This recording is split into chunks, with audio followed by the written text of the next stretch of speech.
Let's start our topic with talking a little bit about randomization and blinding in the trial methods section.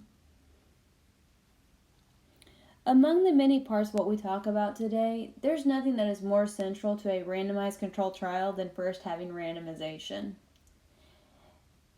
This minimizes your risk for bias by minimizing your risk for what's called selection bias. Meaning that if I were to create a trial, I want to make sure that every patient has an equal opportunity to be in each group, and that I don't stack the groups on one side to either change the overall outcome. So, because any imbalance of risk factors, prognostic factors, or basic demographics could lead to false results. So, think about it this way. If you were to have a COPD trial, if you put a bunch of patients that are at higher risk, like patients that have more exacerbations, patients that have lower FEV1s, patients that have, multiple symptoms in one group, and then have the other group be relatively healthier, you can see how that no matter what my interventions are, that group that has the worst prognostic factors may still have worse outcomes. So for that reason, we do always want to make sure that our trials are randomized. And there are several different ways you can randomize a trial, whether that be simple randomization. This is where whoever is the study designer may pick like a random thing to randomize patients based off of, whether it be like eye color, what day of the week they come into clinic, things like that.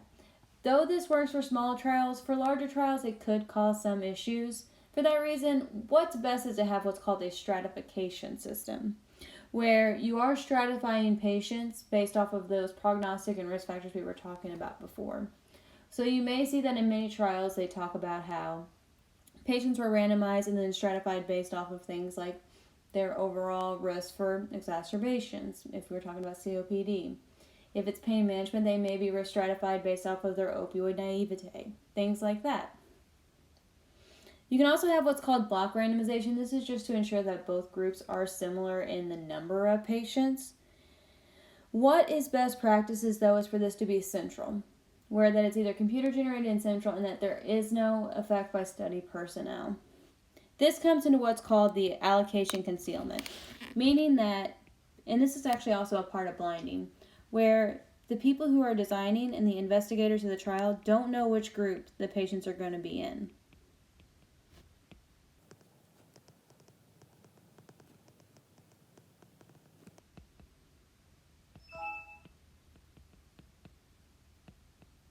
This is good to keep in mind whenever you're evaluating your articles. If they don't mention any allocation concealment, you can almost assume that it wasn't there, and that could be a limitation to your trial. Each of these sections, I'm going to talk about 3 different things. 1, questions to ask when evaluating randomization. These are questions that I ask myself whenever I'm reading a journal article, and these are questions you should probably ask yourself as you're evaluating this literature. Next, what is best? Meaning, like in an ideal situation, this is what we're looking for. If it's a deviation from this, this could be a limitation. And then finally, where it's found, where you can find it in the article. I'm compiling all of this and I'm going to put it actually in a Word document for you guys for future reference. So, were patients randomized into treatment groups is usually one of the first things that I ask. Do they mention randomization? And then the question then becomes, how do they do it? Do they use these practices where it's computer generated? The allocation is concealed. Did they stratify patients? And was the stratification appropriate? And then were the groups similar at the beginning of the trial? So for this, you might need to go through the baseline characteristics table and make sure that all those numbers match up. And I'll show you an example of that whenever we go through our trials on Monday. So, and that leads us to our next question, which is where are baseline characteristics similar at the beginning of the study? Again, if you just look through the baseline characteristics section, see if there's any mismatches. Are they missing things that you want to know about? It's one of those times you have to put on your own little clinical cap here. So again, this will be found in the methods section, and you can look in the results section at baseline characteristics.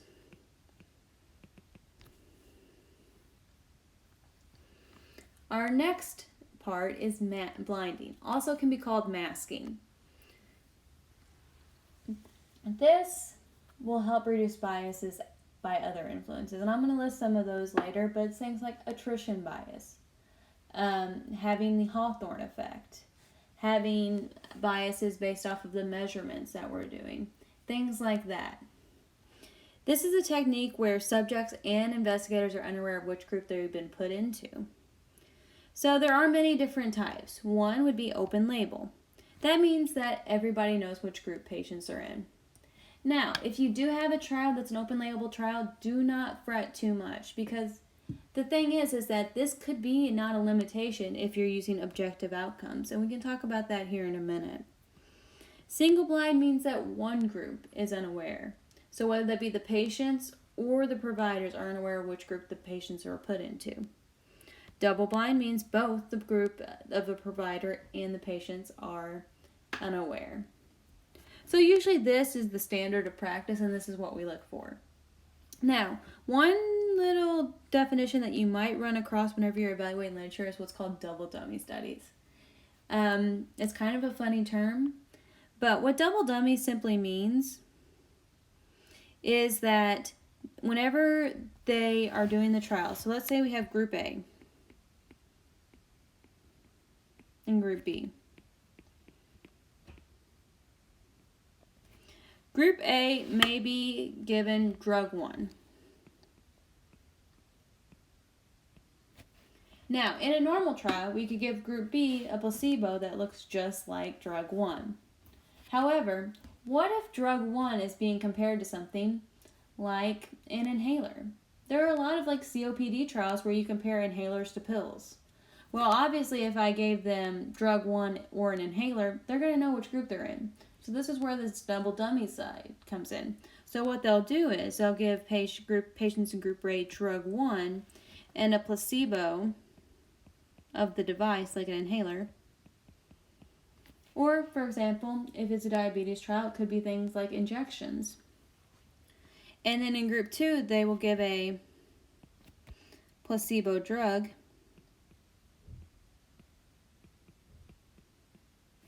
and an active device.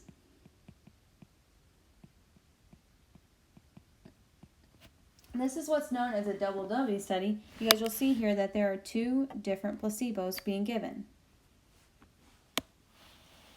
So when we're evaluating blinding, what you want to think about was everybody in the patient blinded to treatments.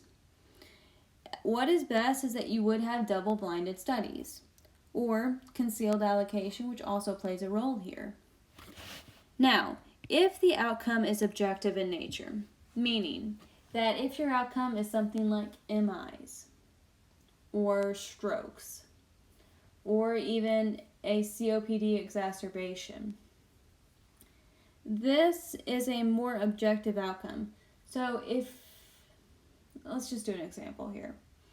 If I were comparing aspirin to placebo and looking at whether or not patients are going to get a stroke, you can imagine that if patients knew what group they're in, it's kind of not that big of a deal, because you can't objectively just make yourself have a placebo effect whenever it comes to strokes and heart attacks.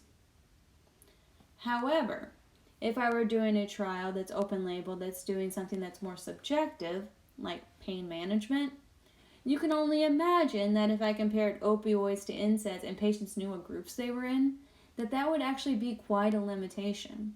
Hint, hint, nudge, nudge. That's something that we're going to talk about whenever we talk about the space trial next week. This is both found in the methods section.